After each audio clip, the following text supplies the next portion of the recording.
en cette semaine sainte, en ce jeudi saint, nous sommes heureux de vous retrouver. Donc, plusieurs jésuites du Châtelard, Michel, Édouard, Olivier et moi. Et nous allons lire ensemble l'évangile du jeudi saint, le lire les uns avec les autres. Et c'est une manière aussi de vous associer et de vous faire entrer, vous, à votre manière dans la lecture et ensuite dans la prière. Vous retrouvez sur le site du Châtelard des indications pour vous y prendre vous-même au fil de votre journée avec la prière et la méditation de ce passage de l'Évangile qui est le lavement des pieds dans Saint Jean. Et je laisse Édouard nous le lire. Évangile de Jésus-Christ selon Saint Jean, chapitre 13, versets 1 à 15. Avant la fête de la Pâque, sachant que l'heure était venue pour lui de passer de ce monde à son Père, Jésus, ayant aimé les siens qui étaient dans le monde, les aima jusqu'au bout.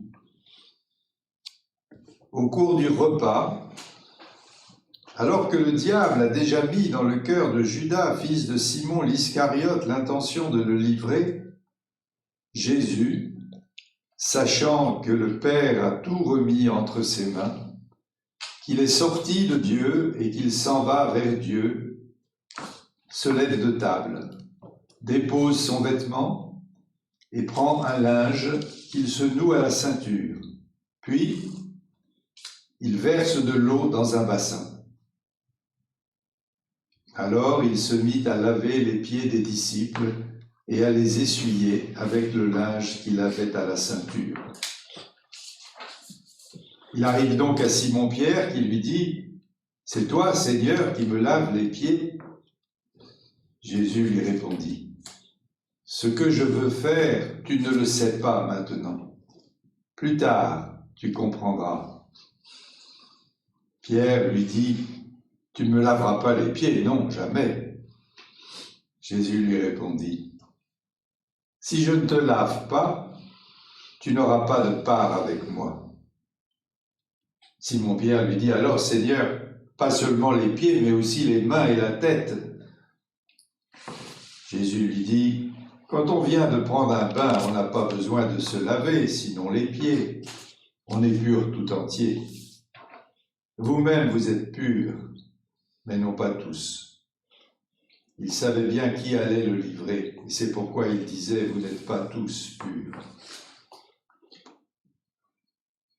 Quand il leur eut lavé les pieds, il reprit son vêtement, se remit à table et leur dit « Comprenez-vous ce que je viens de faire pour vous?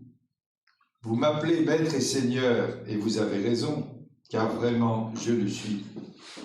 Si donc, moi, le Seigneur et le Maître, je vous ai lavé les pieds, vous aussi, vous devez vous laver les pieds les uns aux autres. C'est un exemple que je vous ai donné, afin que vous fassiez vous aussi, comme j'ai fait pour vous. »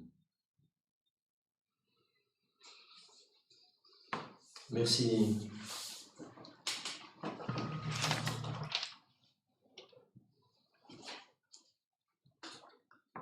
En fait, une chose que on peut remarquer, c'est que c'est un geste qui n'est pas fait au moment où il doit être fait, et c'est un geste qui n'est pas fait par quelqu'un qui doit le faire, puisqu'il doit être fait à l'entrée de la maison, quand on vient de marcher, dehors, les pieds sales, donc c'est la moindre des choses, d'offrir de laver les pieds. Nous, à notre époque, on offrirait l'été une douche aux amis qui arrivent d'une longue marche. Et puis, c'est un serviteur qui lave les pieds. Là, c'est le maître. Donc, c'est le maître à l'intérieur du repas. C'est pas du tout à sa place. Et ça, c'est pour... ça dit quelque chose. C'est là où ça devient un signe très fort que Jésus veut nous donner. Peut-être vous. C'est même le Maître et Seigneur. Le mot revient plusieurs fois. Seigneur. Le Seigneur et le Maître. Vous m'appelez Maître et Seigneur. Et vous dites bien. Alors Seigneur, pas seulement les pieds. C'est toi, Seigneur, qui me laves les pieds.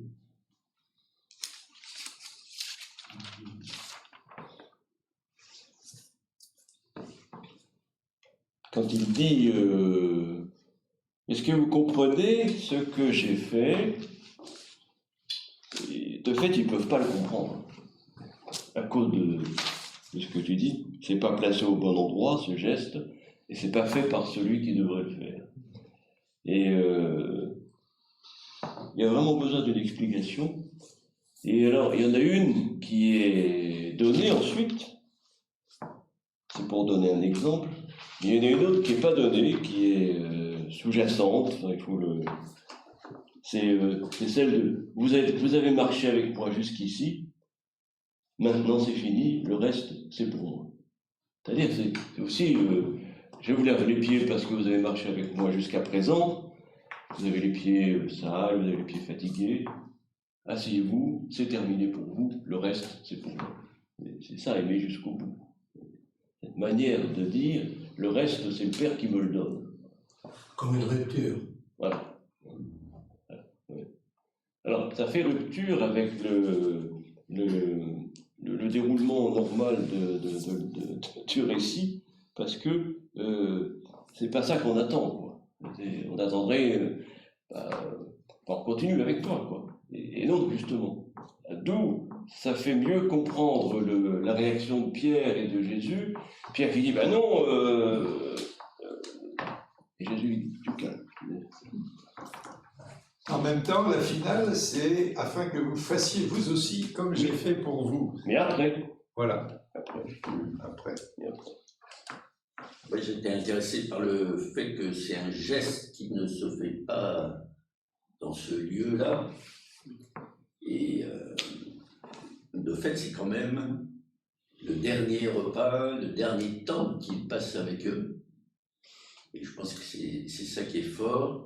Et je le relis au sachant qui revient de façon forte au début, sachant que son heure est venue de passer de ce monde vers le Père, sachant que le Père a tout remis entre ses mains. Et donc, c'est le moment. Il n'y a pas d'autre moment, il n'y a pas d'autre lieu. Ça me touche, ce sachant. C'est l'heure. Pour lui, c'est l'heure. Ouais, c'est ça. Et du coup, ce qui m'a un peu interrogé, c'est que, sachant ceci, sachant cela, il se lève. La logique n'est pas immédiate pour moi. Sachant que, il se lève. Et c'est là qu'il lui est donné d'inventer ce geste. Alors, est-ce qu'il l'a pris en effet de Marie-Madeleine qui lui a versé du parfum quelques jours avant? Est-ce que c'est inspiré du serviteur à son maître? Ce qu'il y a il y a là, on pourrait dire une autre rupture apparente, où c'est sachant qu'il était venu de Dieu et qu'il s'en allait à Dieu. Jusqu'à ce moment-là, on est dans ce qu'on pourrait appeler une théophanie. Dieu se révèle. Donc, on est au Sinaï, on est à la transfiguration, on est dans le temple avec Isaïe, où Dieu se révèle. Sachant qu'il venait de Dieu et qu'il retournait à Dieu, il prend un linge. Et oui. Alors, atterrissage brutal.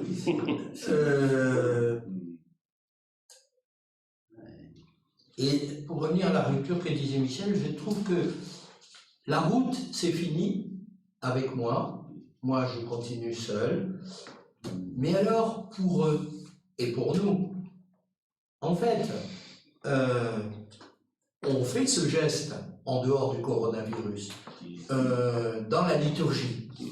Il y a même des gens qui le font en dehors de la liturgie du jeudi saint, dans une communauté chrétienne. Mais qu'est-ce que ça veut dire pour nous de faire ce geste? Parce qu'on ne va pas mimer ce geste. Dans la liturgie, d'une certaine manière, c'est plus facile. On mime, on refait le geste.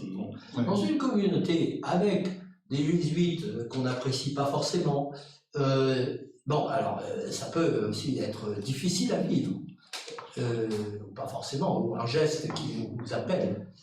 Mais dans notre vie ordinaire, sans bassine et sans serviette éponge, voilà, je trouve que ça c'est complètement à inventer, quoi. Il y a l'humilité, mais aussi le fait de se mettre, moi j'ai toujours pensé ça, à genoux devant l'homme. Il y a plus que ça, il y a aussi, à mon avis, il y a plus que ça, notamment avec Judas, parce qu'il sait que Judas, voilà. Donc, il y a une autre rupture qui s'annonce, il y a une fissure qui est là annoncée. Il savait en effet, vous n'êtes pas tous purs, il savait en effet qui allait le livrer, vous n'êtes pas tous purs. Or, Judas bénéficie aussi du lavement des pieds. Donc c'est plus que le geste c'est aussi le geste du pardon, quoi, déjà. C'est l'invitation l'ultime invitation, l'une des ultimes invitations que ramenait Judas ailleurs que là où il est, quoi, pris par le Satan. C'est plus loin, c'est dommage qu'on n'a pas tout le chapitre 13, parce que plus loin, il y a la bouchée de pain qui est donnée, qui est la dernière invitation ultime à Judas. Mais je trouve qu'il y a le geste du frère que nous servons, mais il y a aussi le geste du frère que nous pardonnons, qu'on l'aime ou qu'on l'aime pas, et qui va nous donner un coup de pied de talon pour nous écraser, quoi, qui l'a déjà fait dans son cœur. Il y a aussi ça. Dépasser la rupture de la fraternité, quoi, déjà. Vous lavez les pieds les uns aux autres. Ça dit rien de très précis, mais ça dit tout. Bon, jusqu'au pardon, sans doute. Mais ça dit, c'est à nous de l'inventer. Parce que ça commence avec Dieu, le Père, sachant qu'il y va, etc. Et ça se termine par les uns aux autres. Oui, c'est vrai. C'est-à-dire, c'est là que ça se passe maintenant. Vous lavez les pieds les uns aux autres, afin que vous fassiez comme j'ai fait pour vous. Ce qui rappelle ailleurs, aimez-vous les uns les autres comme je vous ai aimés. C'est comme, qui revient souvent chez Saint Jean d'ailleurs. Olivier. C'est vrai que le vous aussi final, je le trouve très fort. C'est vraiment une invitation à passer le relais. Quand est-ce que ça se fera, comment ça se fera, c'est pas ça viendra. Voilà. Je trouve vraiment c'est un geste de serviteur, mais c'est plus que ça. C'est un geste qui dit merci à ses amis, à ses disciples, et qui leur dit, mais ce que j'ai vécu avec vous, c'est pas fini. Vous allez le vivre avec d'autres, avec mes frères, avec mes sœurs, jusqu'au bout. Il y a le mot aimer au début, il les aima jusqu'au bout. Alors là, cette phrase que tu viens de rappeler, faites-le les uns aux autres, ça c'est pas la fin du texte dans le chapitre 9, c'est le milieu. Et c'est à la fin qu'on va trouver, vers la fin, on a trouvé, comme je vous ai aimé, vous devez vous aussi vous aimer les uns les autres. Voilà. C'est quel verset? Alors ça c'est le verset, c'est plus loin, ici c'est le 34. Quoi. 34, oui. Voilà. Ça va beaucoup plus loin que la coupure liturgique. Quoi. Ça, ce verset-là, vous devez vous laver les pieds les uns aux autres, ça annonce et ça prépare celui, et vous devez vous aussi vous aimer les uns les autres. Et donc ça confirme bien que le geste de laver les pieds, c'est un geste d'amour. Là, jusqu'au pardon. Et qui dit, je trouve, cette rupture dont tu parles, qui est très forte, parce que je me suis souvent demandé, mais pourquoi il laisse faire Judas, il connaissait en effet celui qui le livrait, et de fait, ça c'est ma logique humaine qui me dit, mais pourquoi il n'a pas empêché Judas de faire ses bêtises? Et donc, c'est qu'il est dans une autre perspective. C'est la logique de Dieu. Et plus tard, je comprendrai. Plus tard. On pourrait dire que par ce geste, il a bouché, il fait quelque chose à l'égard de Judas, quand même. Oui. Est-ce que Judas, il est là physiquement, et dans son cœur, d'abord il a déjà vendu Jésus, et dans son cœur, il est là sans être là. Donc c'est quand même quelque chose qui peut toucher le cœur de Judas, parce que Judas, il sait où il est, lui. Enfin, d'une certaine manière, il a empoché les sous. Oui. Non, c'est vrai. Mais c'est-à-dire, la rupture en question aussi, c'est la rupture du groupe qu'il forme. C'est-à-dire, la fissure, elle traverse tout le groupe. C'est-à-dire qu'à partir de là, le groupe va exploser. Alors, ça commence avec Judas, ça se continue avec Pierre, mais non, il n'est pas question que tu fasses, et puis finalement, c'est tout le groupe qui va exploser, quoi. Donc, ce geste de laver les pieds à chacun, il a la même signification que le geste de l'Eucharistie. D'ailleurs, prenez, buvez-en tous. Il n'a pas été exclu. Il prend exactement la place du geste de l'Eucharistie dans les autres évangiles. En même temps, alors je trouve c'est intéressant de rattacher ça au fait, c'est les pieds. Oui. Laver les pieds, ça revient plusieurs fois, là, forcément, c'est le sujet. Les pieds. Et puis j'ai ici l'image d'Arcabas où on voit Jésus qui prend un pied à pleine main. Là. Enfin, voilà, c'est ça qui compte, c'est là que ça se passe. Et à mon avis, c'est tout à fait Saint Jean qui commence avec le Verbe s'est fait chair, qui dit pour l'Eucharistie, qui va dire qui mange ma chair et boit mon sang. C'est-à-dire, ça passe quand même par là, quoi. Et c'est impressionnant, ça. Et qu'est-ce qui t'impressionne dans les pieds? Et bien, ce qui m'impressionne dans les pieds, c'est combien c'est concret et combien notre religion est souvent abstraite. Il aurait pu prendre les mains. Que notre piété au pied. Oui, il peut prendre les mains, ça c'est pas. Oui, il a pris les pieds. Il a pris les pieds. Les pieds, c'est la base quand même. C'est ce qui fait. C'est pour marcher. Grimper dans la montagne aussi. Mais ce qui fait marcher, c'est. Oui, tu voulais dire. Sur ce thème-là, les pieds, il n'y a pas que les pieds, il y a les mains, il y a la tête, il y a le cœur, il y a la ceinture, quoi. Ouais, c'est tout le corps tout, qui est explosé. C'est ce que dit mais un corps qui est en train de s'éclater, quoi, comme le corps des disciples. Alors la seule chose qui réunit ce corps-là, c'est la parole de Jésus, quoi, actuellement. Mais si on prend les termes, on a tous les mots du corps, mais dispersés dans le texte. Et le corps est présent. Et c'est la parole qui les rassemble, ça. Alors les pieds, c'est les pieds qui, comme dit Olivier, c'est les pieds qui marchent. Mais tout le corps est présent, là. Ceci est mon corps, c'est dedans. C'est pas dit comme dans les autres évangiles, mais c'est dit de cette façon-là, concrètement. Le rapport à l'Eucharistie, en sachant que le récit de l'Eucharistie n'est pas à ce moment-là dans l'évangile de Saint Jean, mais que on a exactement à cette place le récit de lavement des pieds, en fait ça montre, ou ça indique à quel point finalement vous aussi, comme moi je l'ai fait pour vous, faites-le pour d'autres, comment ce geste est eucharistique. C'est-à-dire le rapport entre l'Eucharistie et la vie. Finalement, l'Eucharistie comme une source qui en nous se démultiplie et va dans un lieu qui n'apparaît pas un lieu à vue humaine eucharistique, mais un lieu de l'incarnation, un lieu de la vie. Un repas en plus. Alors moi, les pieds, ça me rappelle aussi mon expériment de noviciat chez les petites sœurs des pauvres, auprès de personnes âgées.